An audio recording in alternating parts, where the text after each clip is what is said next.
submitted a sign, then went to the ZBA with a different sign for their variance and tried to get that sign. So, so I will initial them once they say it's okay. And then it's just a great help to have you there, so I'm not shuffling papers and losing things. Yeah, perfect.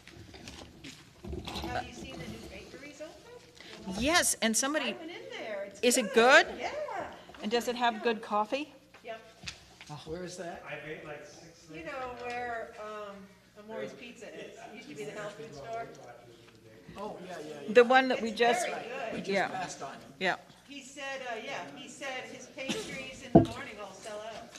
wow, That's good. that is And good. then he had, fried carrot cake. It was excellent. No, I go back. Oh, really? We had little carrot cake. Okay. Go live. I'd like to call the meeting of the Pleasant Valley Planning Board to order tonight. Before we open the agenda, I'd like to let every member of the board know that our long-term member, Michael Gordon, has elected to step down, which sadly we will have to accept his resignation from the board, but I just want to comment that he's been a fantastic member of the board for a very long time, and we'll miss him. Once we get out of this period, I think one night we will sort of celebrate his participation here at a board meeting when we can do it a little more celebratory manner. So if you'll excuse me 1 minute, Rob Fracchia is participating by phone tonight, so I am adding him in as we speak. Hope this works.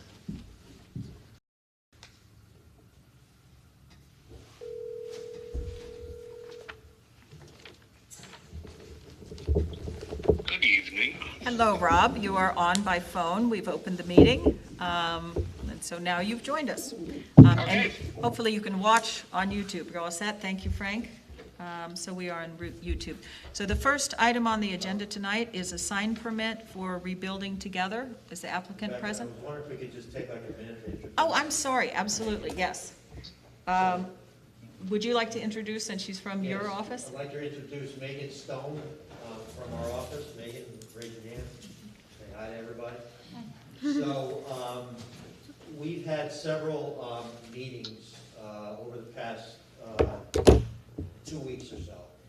And as you know, the town is looking to, or not looking to, is reorganizing the planning, zoning, and building office. And one of the changes that has been suggested is that CPL take a little bit larger role in working within, the office here. Town doesn't plan on hiring another Denise. So Megan is a planner in our office. And Megan is going to be here for the meeting. She will help to coordinate the applications as they come in with the office staff. And she'll be working with me and Rebecca to make sure that you all get, your packages and everything. And then also to coordinate with the office after, the meetings for any follow-up that has to be done, either advertising for public hearings or anything, of that sort. So, did I miss anything, or that was I don't think so. That was pretty much it. So, Megan's going to be here, and Thank you, Pete, and we're we're, reorganizing. needless to say, we're thrilled to have you, so. Thank you for helping out. Thank you, Pete, for reminding me. All right, so the first item on the agenda is Rebuilding Together for a sign permit. Is the applicant here? Okay, well, we'll hold that and see if the applicant comes. Just a note, to put it on the record, as we reviewed this today, in a prep call with the consultants, engineering and legal, this sign actually exceeds the very small amount that's allowed in the zone for projected signs. So this sign will have to go before the ZBA just for an okay for the size of the sign, which is 2 by 3, and What's allowed is 2 by 2, so a 4-foot square sign, which is actually quite small. The applicant isn't here to speak to that, so we need to tell them. We'll see if they arrive later and decide how to address it. Jim? Second item on the agenda is Baroni Recycling. This actually does not need to be on our agenda. The only items that need to take place with regard to this application is it needs to be reviewed by the engineer to make sure that certain notes are taken off the map that were applicable to the previous subdivision that has now been consolidated, and that it's ready for signature. This we actually dealt with in July. So this was something that they presented their map, it just needs to be reviewed. So if you would like to take a look at the final consolidated map, it's in the office, but it's not anything we need to approve. So the third item on the agenda. If I could just. Yes. Sorry. We did take a look at the map today. The notes that we had requested in our prior letter were like addressed. I think the applicant is here. Yes. Oh, okay, great. So the one thing though that was, one of the conditions is that the applicant shall submit a proposed deed consolidating the lots in a form satisfactory to the attorney for the planning board. Have you had your attorney draw up a consolidation deed? I have not. Okay. Well, that'll need to be done before, the chairperson signs on the map. Okay. So you don't have to come back before the board for any further approval, but before I am cleared to sign the map, you'll have to have that deed drafted by your attorney in form acceptable to the planning board council. There he is.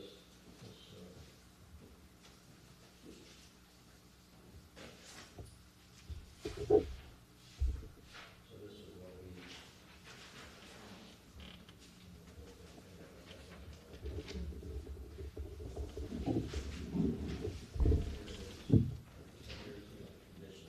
Okay.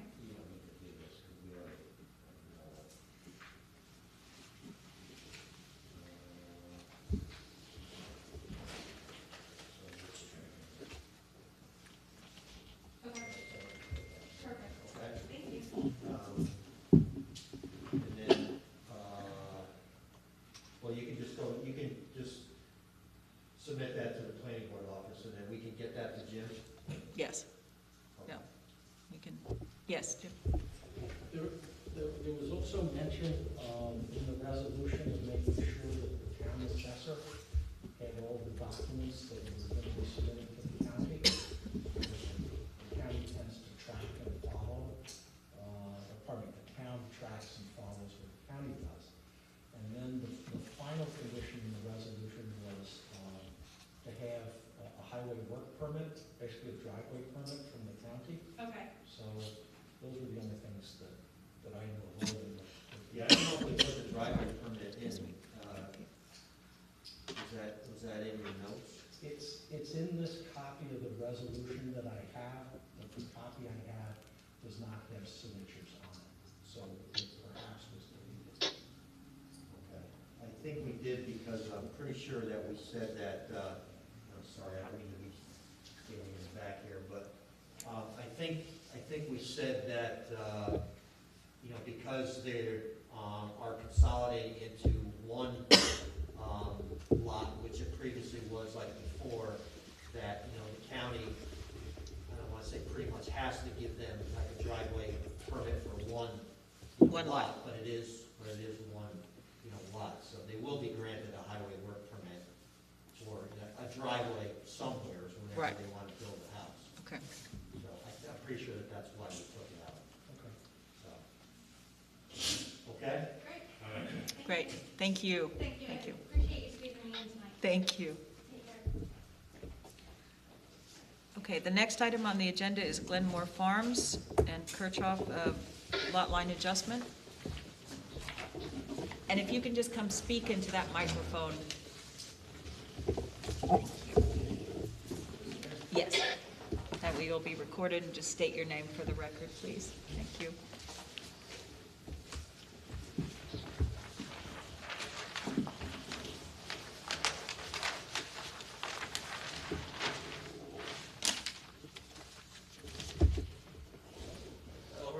You can pull that down, then we can understand you.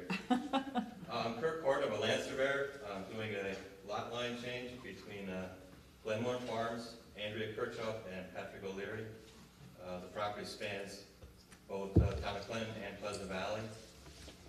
The actual lot line that's being changed is actually in Clinton, but because it extends into Pleasant Valley's involved.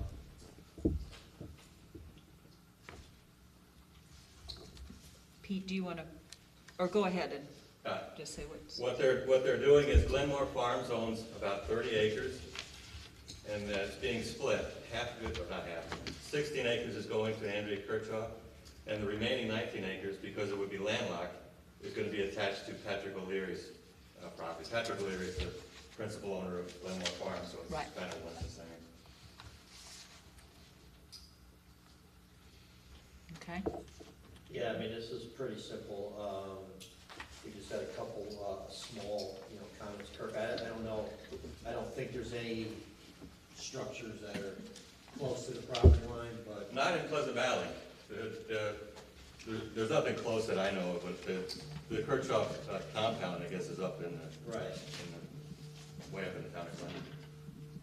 right. So I don't know, I mean, we just said if you could show, the structures, even if it was based upon, like GIS, like data, like an aerial map or something, or, or we could just have them write a letter that there's no structures that are close to the property line that would, like necessitate any kind of a variance, Okay. I guess.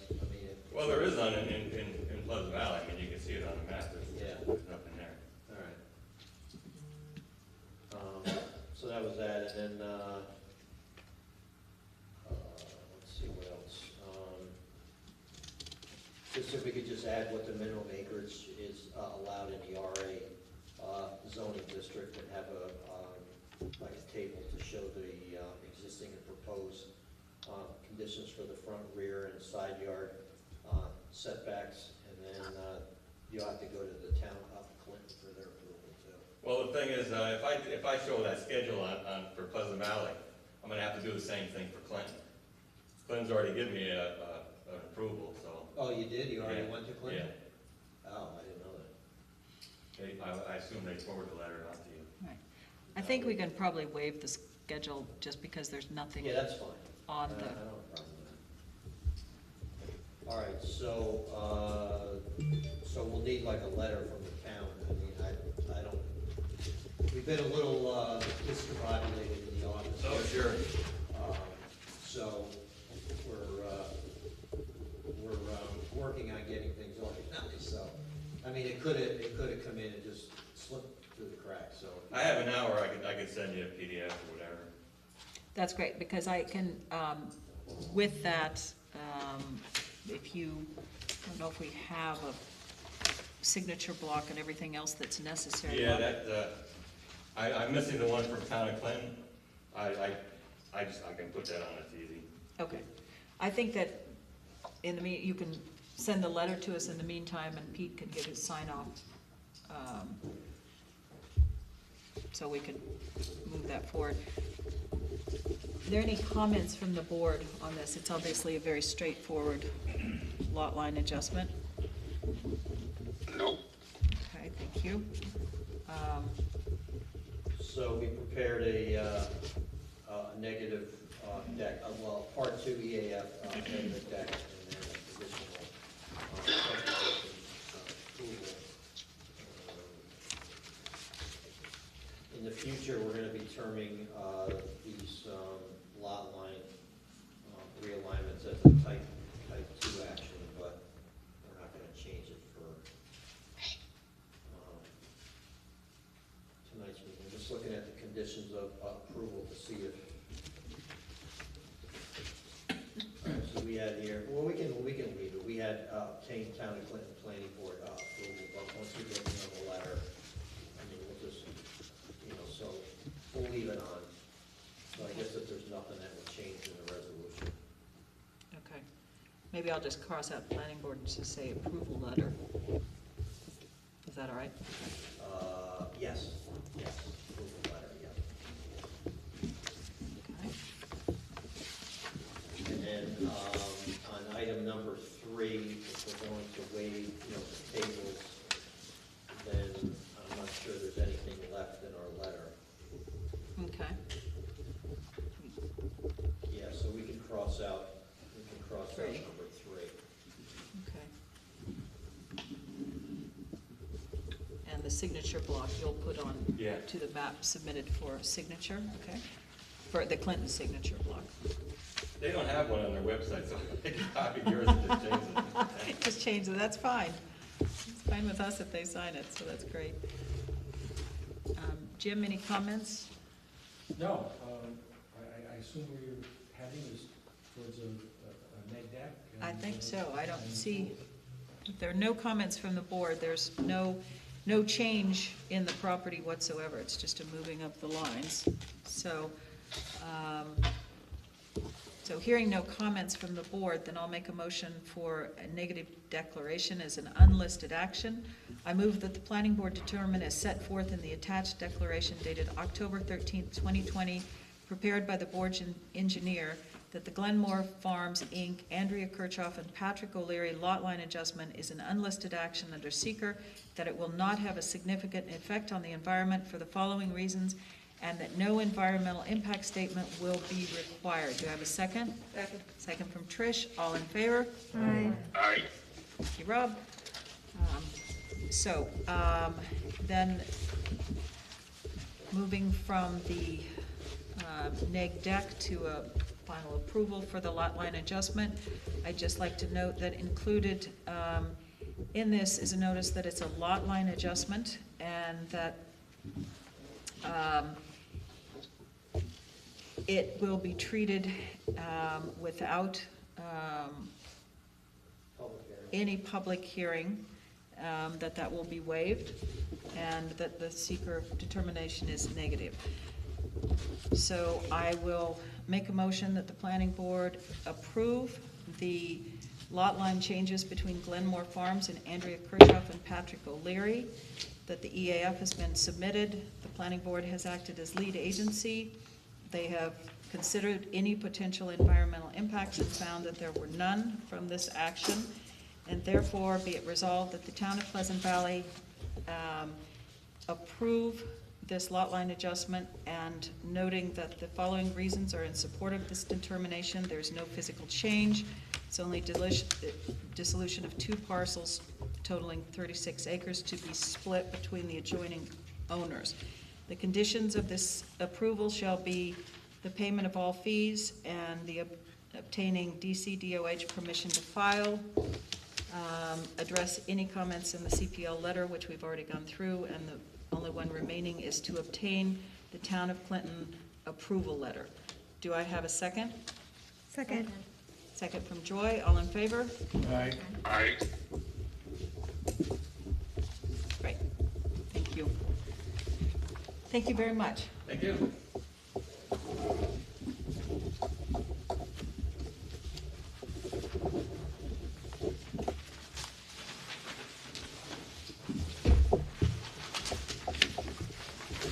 Thank you. And before moving to agenda item number 4, I would just like to note that as Michael Gordon has stepped down and is not here tonight, Michael Rippenberg is our alternate and is acting tonight in place of Michael until such time as hopefully he's appointed as a permanent member. So, thank you, Michael.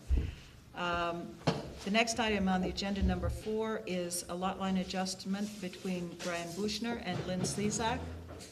Is the applicant present? How you doing? I'm Gordon Johnson of Johnson Surveying, and yeah, hopefully another straightforward lot line adjustment. Essentially, just Mr. Buckner owns a smaller, already non-conforming lot, you know, as well, and he's just being conveyed 1.2505 acres from Mr. Slezak, who owns the lot behind and the lot to the north of us. No intent to build. I did get the comment letter from CPL that you have to, and we'll add, there's a small stream back here, kind of near where his old lot line is. So we'll add that with the required buffers for the stream and the wetlands as well.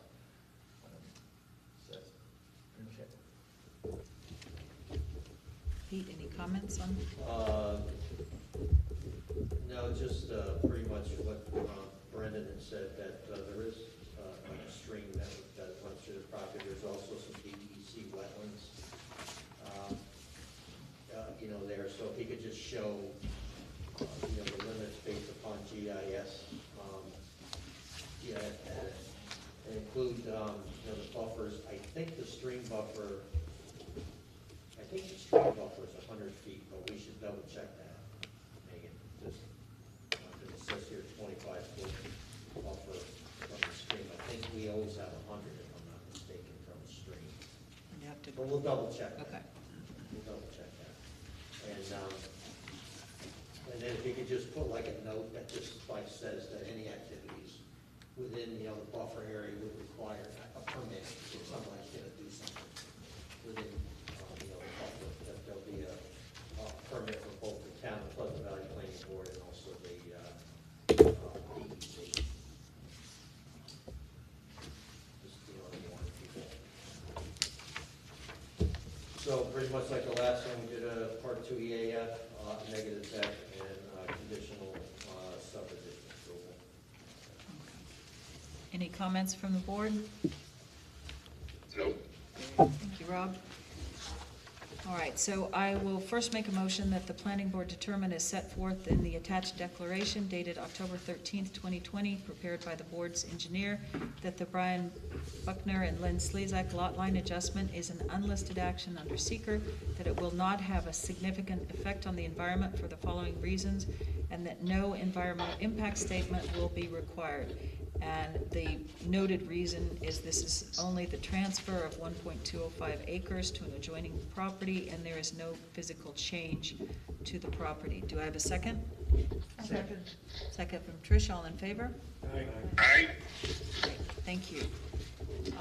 And then noting with the resolution for final approval as a lot line adjustment, that we will waive any requirement for a public hearing, and the general requirements of the subdivision regulations for a lot line adjustment have been met. And so therefore, we move that the lot adjustment plan be approved as set forth, and that the conditional approval is subject to the payment of all fees, obtaining DCDOH permission to file, and addressing the comments in the CPO letter dated October 8th, 2020, which we have just discussed with the applicant. Do I have a second? Second. Second from Trish, all in favor? Aye. Aye. Thank you, Rob.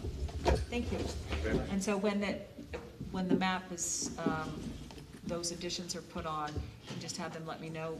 Pete will check it, and then I can sign it, and you're free to file. Sure. Great, thank you. One thing we have to go and figure out is how many, I know we talked about it, but how many copies, when they submit maps, how many copies that we want. Right, I'm not sure, Paper copies we need to distribute to either people in the town or, we'd like a copy for our office, for the record, but I don't know who else. Maybe there's just like one that needs to go in the project like file. I don't know if they. we used to ask for 5, and I'm not sure where they all go or why. So I think that as they Maybe sort of, Megan that would be a double check great that thing. with Thank you. Gary. Okay. Okay. Next is the solar project discussion. Hello? Hidden behind. Thank you.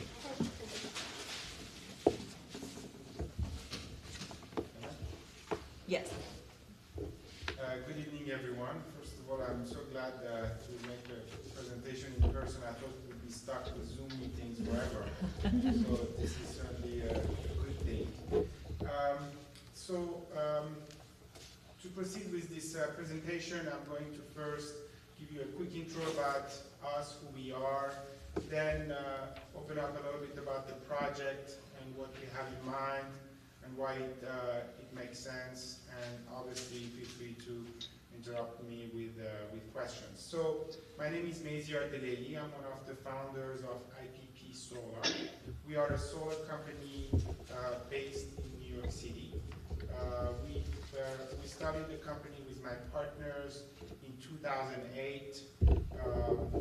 We started literally doing very tiny projects, residential size, and so over the years, slowly but surely, we are able to grow our practice and build bigger and bigger projects. And our footprint is New York, New Jersey, Connecticut.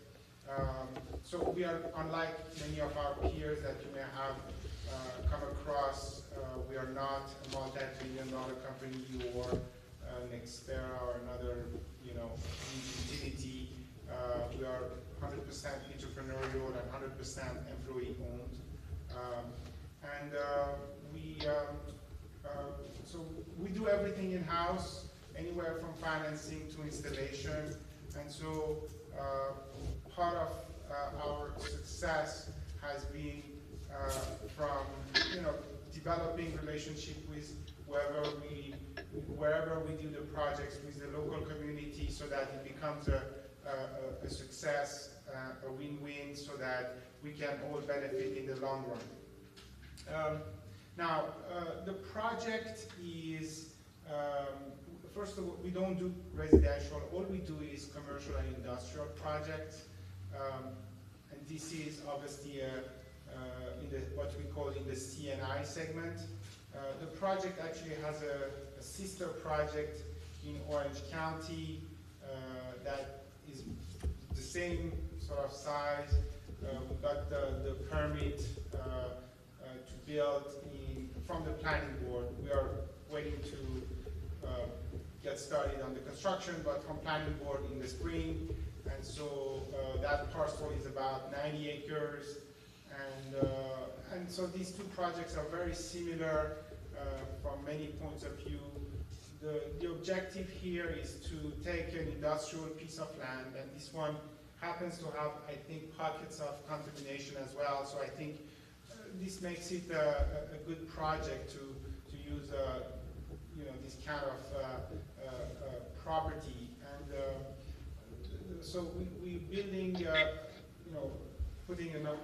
I can't tell you precisely the number of panels, because ultimately, when we get the permit, the technology evolves so fast that the efficiency grows that the size system will determine what number of panels we're going to end up having. But fundamentally, it will be a lot of panels, obviously, a few thousand panels. We are going to build this project under the New York Community Solar Program. As you know, the state has put a lot of resources in developing renewable energy and sustainability. And so there is under NYSERDA a program where you get incentives to build this kind of project. And then under the Community Solar Program, you can sell the electricity to people who are not necessarily right there, but could be miles away. So it has a lot of benefits in the sense that people can achieve savings on their electric by linking their account to the solar plant, and of course learn more about solar and just adopt this which is what I believe a wonderful trend towards renewables. And so and I think, if I'm not missing anything here, we will have also the benefit of creating jobs in the area. And so of course, like any industrial or commercial project, you need to be mindful of the impact on the local community and the environment. So we are not doing solar to go and destroy the environment. Obviously, I think it goes without saying. But I do believe that some of our friends in the industry sometimes taking some shortcuts, and that's not the way we operate. Now, it doesn't mean that we have unlimited resources, and so please have in mind two things that are very important for us. One is that this project can only work if the incentives are available from NYSERDA, and people subscribe to these incentives, and there are a lot of big projects taking place upstate, and once those take the money, then this project may not take place. So obviously we developing a lot of, put a lot of development capital into this project, and we would like to see it go somewhere and get it built. And the second thing is, yeah, we are resource constrained, unlike some of our peers. We would like to be, part of the reason I'm here tonight is I'd like to get a sense from everyone here whether you know the community well. I don't. I live in New York City. Whether this can get people's interest and ultimately approval. And so, yeah, I have put together a very short concept plan following an on-site meeting we had in July. We walked the site, and Rebecca was amazing to make that happen, and so appreciate, and some of you, I think, were present as well. So I think following that meeting on site and other feedback that I got, I put together a concept of 2 pages, keeping it very, very short for now, to keep it simple, and proposing essentially 2 options.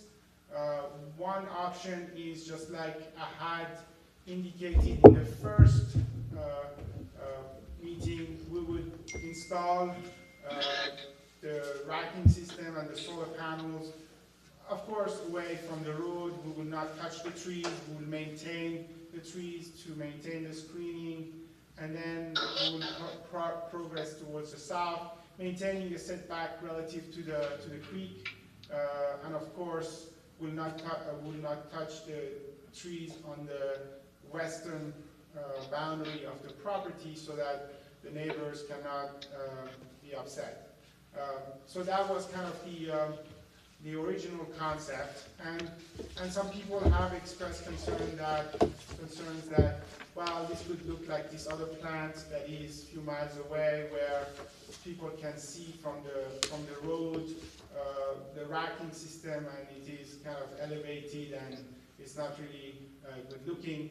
So, and I think if we were to proceed with this path, we would put screening, more trees if needed, so that it's really not visible from the road. And perhaps considering a lower type of racking system, which I had sent also.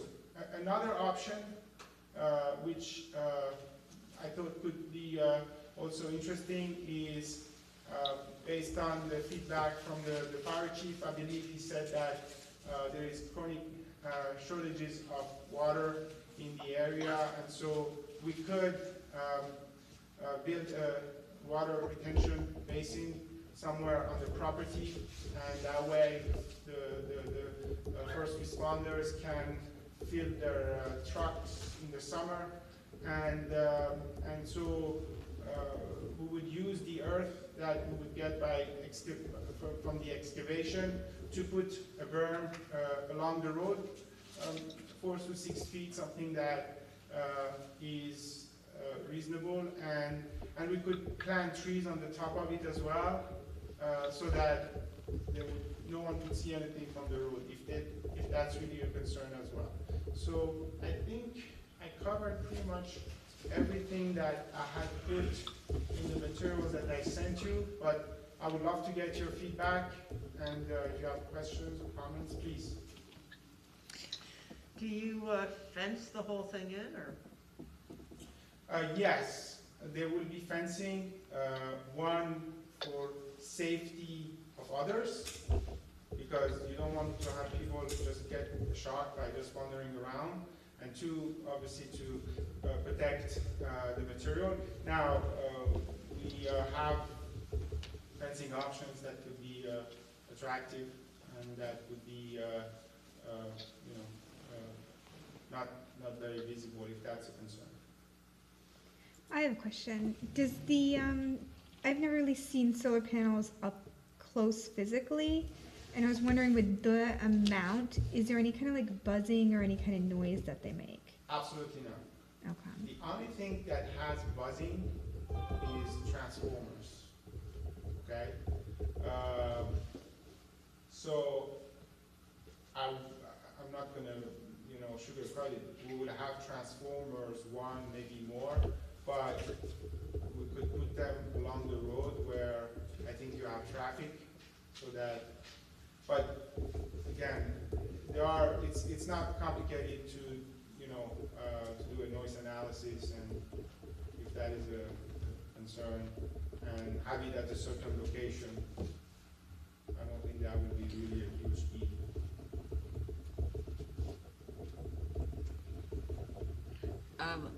I don't know if everyone on the board had the chance to see. I circulated also, we had reached out, as you know, we had Scenic Hudson and Hudsonia representatives with us on the walk, because since this is 100 acres and it's sort of been untouched for years, even though there may be pockets of contamination, it is habitat. And so under seeker, we have to take that into consideration and do certain required reviews of the habitat. As you saw, Eric has submitted Yes. a proposal. Eric has worked with a lot of solar installations in order to review the habitat so that we do our job under seeker. Jim, maybe just talk a little bit about an application of a solar plant of this size under seeker and our obligations, and the difference between working with the developer. What we try to do is do as much seeker so that we don't have to go to a full pause deck. Hopefully we can satisfy seeker issues, but I'd like Jim to speak to that a little bit. The Town of Pleasant Valley Planning Board historically is mindful of the secret process, and in large and complicated projects where there is a potential for significant adverse impact, the town does appropriately declare them to be type 1 actions. But the board tries to really understand the projects, and you're here even before you've applied. And so can't make any guarantees about what becomes a type 1 or doesn't, or probably not a type 1, but what gets a positive deck as opposed to a negative deck. But I think the board's trying to really understand this so they can analyze that carefully and not mistakenly declare something having a pos deck when, in fairness, it shouldn't. One of the things that I think you and I talked about a couple meetings ago was whether this was a brownfield development or redevelopment which would qualify to be a type 2 action and therefore exempt from seeker. And I'm just wondering, since you mentioned tonight that there was apparently some contamination on the property, whether that's still the case, that you don't see this as a brownfield redevelopment. To my knowledge, there is contamination. Again, first of all, I'm not an environmental engineer. I'm a finance guy. It's not. I'm not always necessarily proud of it, but I wish I could. But to my knowledge, that's what the landlord told me, and I did a tiny bit of research. I think there are some such elements out there in the in the public, like some websites, or I think because the same engineer, I think Dave Ingalls and Associates, they are our engineer. I think you guys have done some work on a another project in the past for another town, I believe. Oh, you did, yeah. So Dave Ingalsi is very good, and his team, they took a look and they told me that there seems to be something. If that is something that can work in our favor, of course, we will push for it. And I think what I was told is, a few years ago, there was, some night a truck was coming and dumping a lot of waste along the road. That's one thing. Second thing that, and I saw it myself, it was a shooting range. And when we walked that day, I have it in the car, a bullet, how you call it? Shotgun shell? Yeah, you can see if you go walk in the middle, you will see you can find lead here or there. And I think there was a third thing as well. Maybe there were auto parts. So I heard that Frank Riddle told me about 3 different types of contamination on site. So, and again, in all, to be fully transparent, we got our first project fully approved. We were very lucky. It wasn't the most complicated. I mean, there were complications, I guess we resolved them. This is my second project, so I can't tell you really, My but I guess think is it's that if your property, Mr. Reynolds, was a brownfield, you'd know about it. That's not something that it's something just kind of pops up. Yeah. But I was interested in that because if it fits certain criteria, it can end up being exempt from seeker. Maybe a little off seeker, you mentioned the NYSERDA Community Solar Program. Yes. And you acknowledged that that was going to be important to your being able to make this work. It's not the province of this board to deal with it, but I am wondering whether you would anticipate applying for a tax exemption under the Community Solar Program? The tax, you mean a city tax or a state tax or what tax? Real estate tax. No, Okay. no, we have not, I mean, we pay real estate tax. I would be interested to know in advance how much it will be assessed for, because hopefully it's not gonna be too bad. But no, we have no intent to ask for tax exemption. But I would add that, generally under community solar, and here I think you can have somewhere in the order of 700 residents, 700 houses, between 700 to 1,000 houses who can achieve 10% discount on their electric. It's not negligible. It's these days. I think a lot of people will take any savings they can, and it's very easy because all you have to do is to sign up on a form.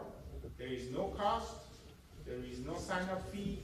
They can cancel anytime they want. I mean, I'm saying that that's every community, every solar developer is promoting that right now, and that's what the state wants. So there is economic benefit to the town, and that's what we're doing right now in Port Jervis, where we are.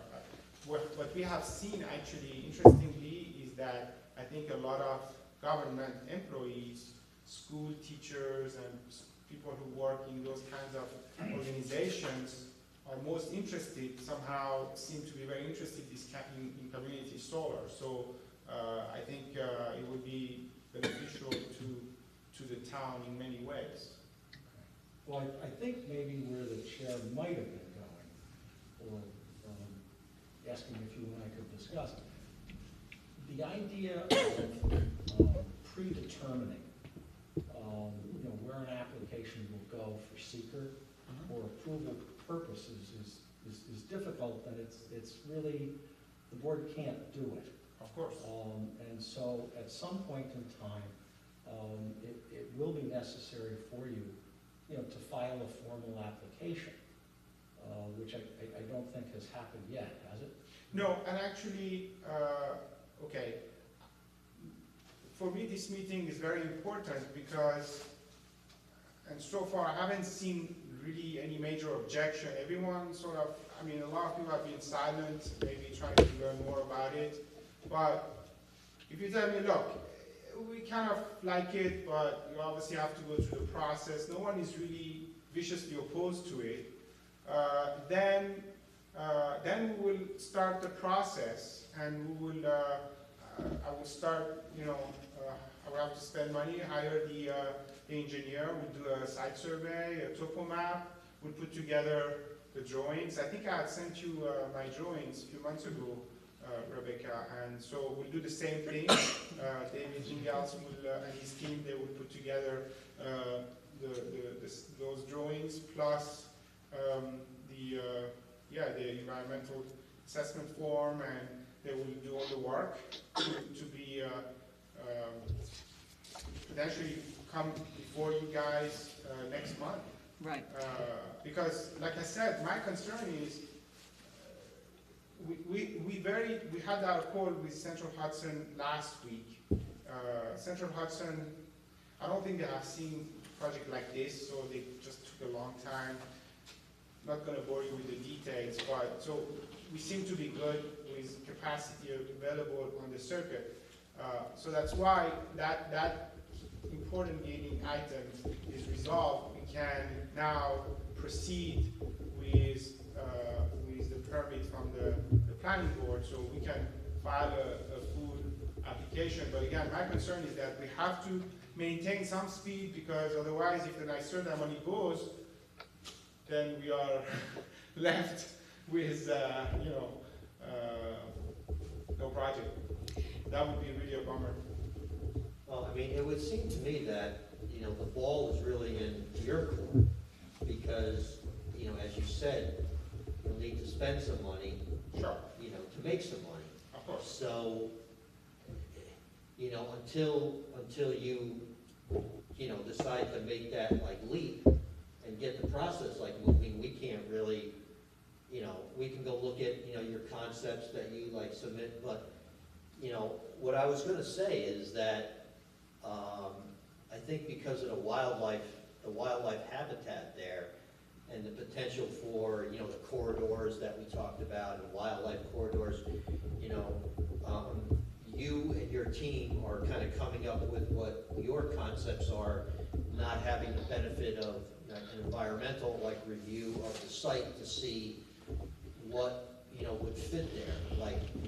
For instance, whether you hire the environmental or the biologist, or the town does, they would have to make recommendations based upon what they, find out there. And I'm not saying that the recommendations may not be in accordance with what you're hoping for, but it's possible that, the site plans that you're coming up with, option 1 and option 2, may be in conflict with, whatever the biologist is coming up with in terms of buffers and corridors, and so, right? I mean, I think yeah. it's important to just. I think it's hard. It's hard for the board or anybody to sit. I don't think anybody, and everybody can speak up. I don't think anybody has a problem, with solar. It's just that we need to go through, the process. We need to have a public hearing or hearings. We don't know what, the general public is going to, say. I mean, you can get the opinions of the board members, here, but, we have to have public, hearings, and I just think that if you're going to get the process, moving, that's, the best way to go. I mean, or else there's not really much we can do. I think part of it for the environmental assessment too, just from my experience on the board and with this town, is that if we go to a public hearing without any assessment, especially of habitat, because that's really what you're affecting here, with this application, it's not going to increase traffic, obviously. You're not going to be an office development. It's not lighting. There are not a lot of the things, but the one glaring thing that we need to assess is the environmental impacts on species and habitat, and how if at all, we can mitigate that in ways that the public will then agree with us that this is not a degradation of the area. It's always that balance between. And so part of tonight was the discussion of Eric's proposal. And there is not, I mean, the town would essentially be hiring Eric to perform. We are not, it doesn't have to be Hudsonia, they're by far the best known. But I think that from the very beginning, with that part of the environmental, it would behoove us to hire someone with your understanding if that's one of the expenses. Obviously, the expense goes up exponentially if there is pressure to pause DECIT to really look at all aspects of it. And with an application like this, the aspects are really the change in habitat and how we can mitigate that. And so if we can address that before we ever get to that first public hearing, because that's when we get the input from residents. Now, it's been the practice of this board over the last 10 years since I've been chair to allow people, when they do show up, if they want to comment even at the early stages. That way you're not surprised when you get to the public hearing by an outpouring of negative opinion of any application. So I think really tonight is, as Pete was saying, a discussion of, are you ready to go forward with that first step? And are you ready to make a commitment to Hudsonia, or you could find someone else, and that's why I encouraged you to call Eric Kiviat directly to discuss with him. He also has a timeline after I should tell you, I spent an hour and a half with him on Saturday understanding the sort of review he would do of a project and what he would provide for the town and for you. And I was explaining to him that, our desire would be to mitigate as much as possible. Obviously, when you look at something like this, you're changing a lot of habitat. But are there little pockets that we need to preserve for certain reasons, for species and plants? Or how can we move around your solar panels in such a way that it's advantageous for you, but mitigates as much as possible the impact?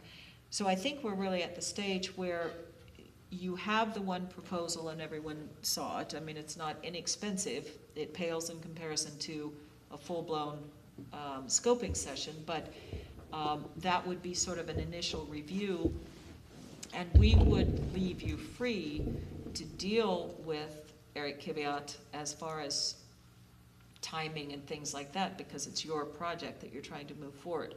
But I think that is very timely. It may seem a little early, but I think in the long run it would save time and effort instead of getting to a public hearing and we have no idea of the environmental impacts of this. It's also the practice of this board that we never make a seeker determination on a large project like this until after the public hearings for seeker, so we can have the input of the public. So I think that's a lot of what tonight was, to just have a reaction from the board. I don't think anyone I mean, solar is necessary to combating carbon emissions. This is one of the only industrial spots, at least in our town, where you could put it, because we don't have, we have not legislated commercial solar in residential areas for many reasons, obviously.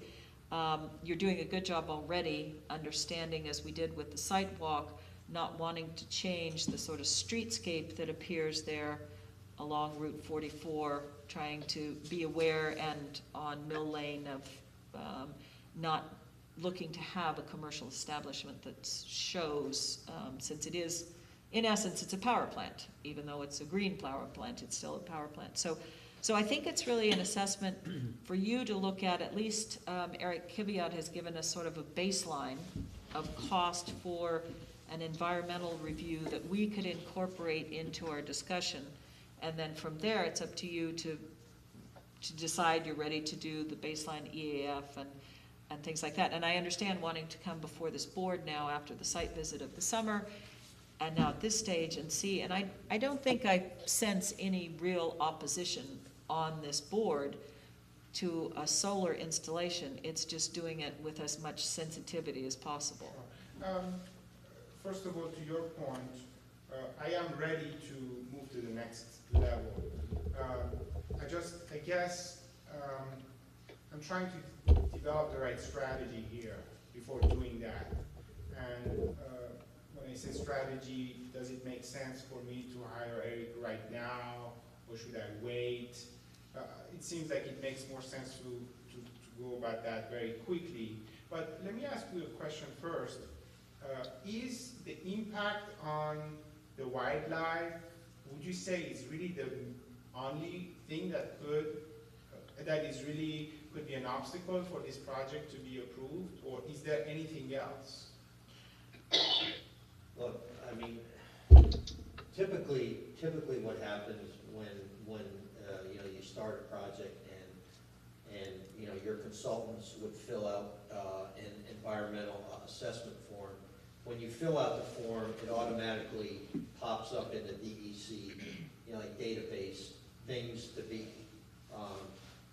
concerned about on the property. So until you do that, I mean, right now, we know that there's some critical habitat out there just from knowing that. I mean, so there could be some other things that pop up based upon your initial research, like if there is a registered contamination site out there that's on the DEC database, then that is something that we'd be concerned about, because we would need to know where that is, if you're going to impact that by where any of the solar arrays are going to be. And so, I mean, we talked about visual. I mean, I know from doing, we've probably looked at 5, 6, 7 different, large solar farms in other towns, and I don't think stormwater is going to be an issue, because basically the rain hits the panels and drops on the ground. So the panels don't in itself create any additional runoff. So traffic's not going to be an issue. So it's basically whatever you find when you do your environmental research on the DEC website, and visual, we talked about. Yeah. I think the visual, you've already been very sensitive to, sort of ideas of that. So I don't want to say on record before we go through the process of saying, no, I don't see any other issues. But I will say that what I see as our responsibility right now is our responsibility to identify, is there any rare species, is there any habitat that we should try to protect. I think recognizing that there are wildlife, you have a lot of open land below that parcel, and the Taconic multiple use area and James Baird Park and those, and there's a lot to the north up into the ag districts of Pleasant Valley. So I think identifying where you do have and how we could accommodate wildlife, even with fencing and things like that. And I know that in speaking with Eric extensively, he also deals with where to put pollinators, and a lot of that they have worked on. He was talking to me about maybe the low panels weren't quite as good because the high panels allow for more sun underneath and may allow you to plant different things. So I think that's where he would also be invaluable. And to me, you have to agree to it. You're the applicant and you will ultimately be paying for it. But I think having him engaged at the very early stage is advantageous to us, because when we get to the point of a public hearing, this board looks as though they've done their homework.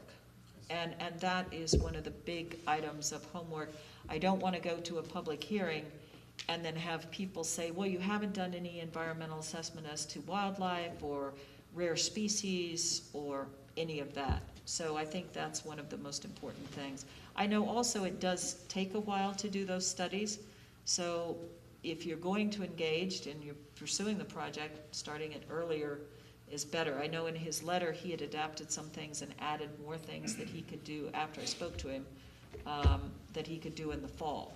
And so that would really be trying to accommodate working with him for his environmental review, but accommodating your timeline Do you think we can make it for the next meeting? As far as his review, Well, I mean, you need to talk to, I mean, you need to, we need to speak to him, right? well, and it's not just Eric. I mean, you would need to speak to whoever, you know, that you're gonna hire.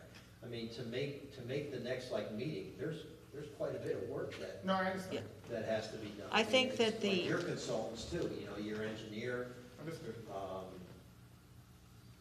you know, I just think there's a lot of work to be done. you can certainly, once you start the process, you can certainly continue to proceed every meeting and try and make as much progress as you can for each meeting. I don't see a public hearing within a couple meetings. That would take a while because you have to present enough of a plan and show enough progress on the questions in order to make us feel comfortable circulating for, or you circulate for the public hearing. But, and, you know, it's a big site, so it's going to be a fairly extensive. I mean, look, you helped me narrow down to really the key issues, and the impact on the white lag seems to be the key element here. Doesn't mean that other things are not gonna pop up. I give you that, but it's important to focus on this one. So I will call Eric tomorrow. I will call our engineer, David Ingalls. Again, forgive me, but I'm not an No, expert on all these things. It's and fine. certainly the best way to handle the process here when you have these kind of issues. So I'll make the phone calls tomorrow, and we'll come up with a game plan. And one other, is this not a conflict if I hired Eric myself? Basically, you can talk to him about timeline and things, but technically, when we've done it before, he goes through, he invoices the town, I see. and the then- town Okay, got it. then pays him. So he's technically Okay. working as our consultant. Understood. Okay. Yeah, like I said, I think it's a good idea to have a call with him and our engineer, and then have a game plan in place. And I think you're right, the next meeting is gonna be, I'm just worried, I mean, you guys meet in December? Mhm. Okay, so I guess, because the Yeah, one we'll after is like, baklava in December. I'm sorry? We have treats. Our engineer brings treats. Okay, then it's a different. So, I mean, it's certainly more reasonable to have a sort of a package that is with substance for the December meeting. And, but yeah, I think this is great input you gave me. And like I said, I'm a little bit in the dark. I wasn't a little bit in the dark as to the best way to approach it, but with your. Look, I would be glad to speak to your engineer too, if you want. Sure, I mean, absolutely. you have, you know, my email, Okay. so if you wanna hook me up with your engineer, we could have a conference call also. I mean, Okay. I don't mind, Okay. I don't mind doing Yeah, it. let me. If you want. Yeah, absolutely. Let me call Dave tomorrow, and then we will follow up with some next steps, so we can address this issue. And Monsieur, do you have a range of capacity that Central Hudson will take, or have they given you an exact Yeah, megawatt? they gave us about 5 megawatts, which is the same size as the other one. Okay. Yeah, Hey, no, I Rebecca? Yes, Rob? Yeah, how many panels would it take to generate 5 megawatts? I think, well, as I was saying earlier, the efficiency of panels is just going so fast right now. The panels that we are installing now are like twice more efficient than they were just a few years ago. It's just amazing. I think we will be somewhere between 15 to 20,000 panels. Total? You said 1,500 to what, 2,000? No, 15 to 20,000 panels. Oh, 15 to 20,000, okay. Yes. And the other thing that's important to mention is that, that's the finance guy who speaks, is, you know, you can understand that we're buying 100 acres parcel of land. We can't make the economics work with just, you know, a tiny number of solar panels. Right. it's just economics are not gonna work. So we need to hit that kind of capacity in order to make the economics work. Because, you know, even if Central Hudson rates, I mean, all the utilities are increasing their rates, Central Hudson rates are not that high if you compare them to Con Edison, which is like two and a half times higher in Manhattan. So, you know, that's the sort of the financing aspect of it. And we talked about having some sort of battery backup. Yeah, we talked about that earlier in the process. For now, the battery project is on pause. It's not canceled altogether, to be honest with you, because it's a function of incentives and function of, and I didn't want to complicate the project. It's complicated enough. I didn't want to add another layer of complication. So for now, I don't think the incentives are there anyways, so I can't build it. Even if I wanted, I can't build it. Once, you know, we down the road with the process with this, if the battery incentives, there is a new round of incentives, then we can think about it and I'll let you know. But for now, it's not on the agenda.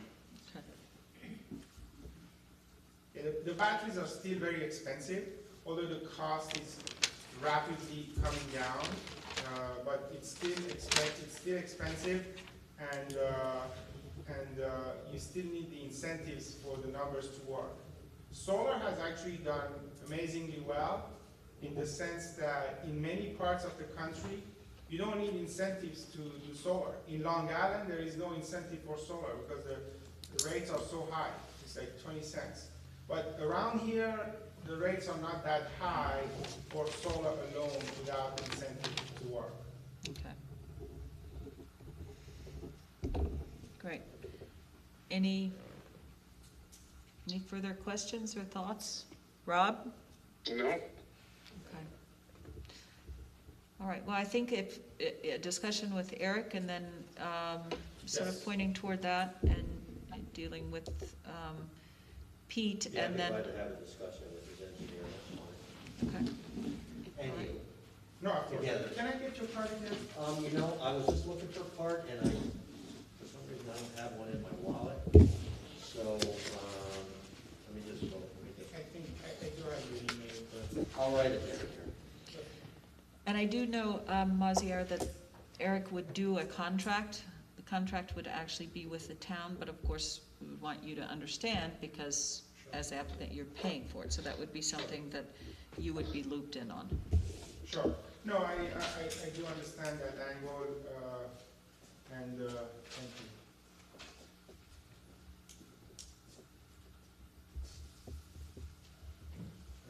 you. Yeah, I do understand that. So I think Dave Ingalls will help us. One of the things, for example, I'd like to know if historically there was a project of some kind that was applied for this particular parcel, and maybe there was a project that was not approved for whatever reason. Are those things, does it make sense to do this kind of research, or? You know, I think that is irrelevant to your project. I can tell you that there has been no application for this project that went through the formal process in the last probably 20 years. There have been discussions of this project, of this parcel, when we went through the comprehensive plan, but there has been no application on this parcel for years. So I think that that's so far in the past, it would be completely irrelevant to any consideration. Okay. Look, you have some questions that come up always, you know, so. But yes, let's talk offline, and I think we can proceed very quickly. Great. Well, thank you very much, everyone, and I guess we'll do what we can, and we'll get back to you in the next few days. Great. Thank you, Marziar. Thank you Thank very you for much. coming in tonight. Thank We you. appreciate it. Thank you. Thank you very much. Okay. So we have two recommendations for the zoning board, the ZBA. They are area variances. And I apologize that you only received these today. I didn't realize that they hadn't been sent out for the office. We're still sort of going through process here. These, as you know, when they have to receive a variance, they first go to us for a recommendation as to a positive or negative recommendation on the variances. The first one, I'm not even sure, Pete, if you had a chance to look at these, but the first one is a shed that has already been built. I think part of this effort is trying to bring certain things into compliance. Certainly one of these, the shed has existed for 19 years. So, was the second one. So, on this one, there was, I'm not sure if anyone had a chance to take a look at the application I sent out this afternoon, but basically the shed is in an area of other sheds. I think it's simply an area variance that it's closer to the property line than would be allowed. I think in the past, and my recommendation on these which are already built, is to advise the ZBA that, at least in my estimation, we would make a positive recommendation subject to letters from neighbors of no concern or objection. Yeah, So that's what I was gonna say, is that the neighbor, does the neighbor care? we don't, Whoever property it's yeah, near? Do we don't know. this or no? and Yeah, so- maybe they've been fighting over it for 19 years and that's why it finally came up. No, the first one is not the 19-year one, but I think these are both variances for sheds. And so I think that we would have to vote on each one separately.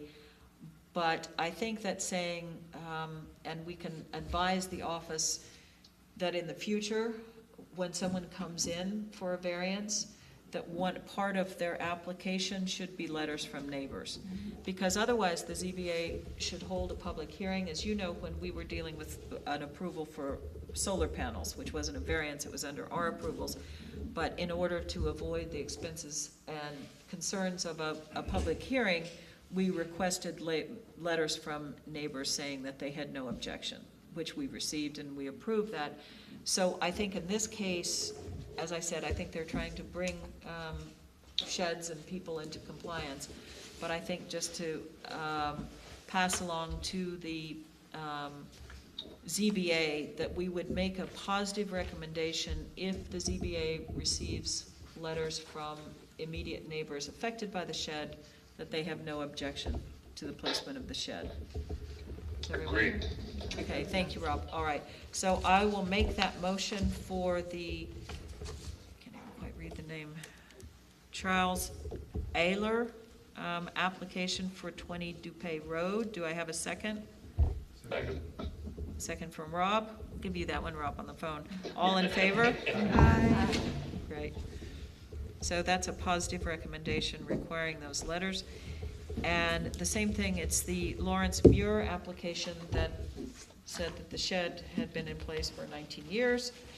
I think we'll commend the office to bringing things into compliance, but again, I think we should make the same motion that we would make a positive recommendation for approval of the variance, subject to receiving letters from neighbors saying that they had no objection. Do I have a second?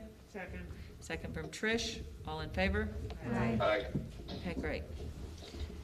All right, and those are all the items on the agenda. I'm hoping next month that we will be back with minutes and get caught up on minutes and sort of get used to the new regime.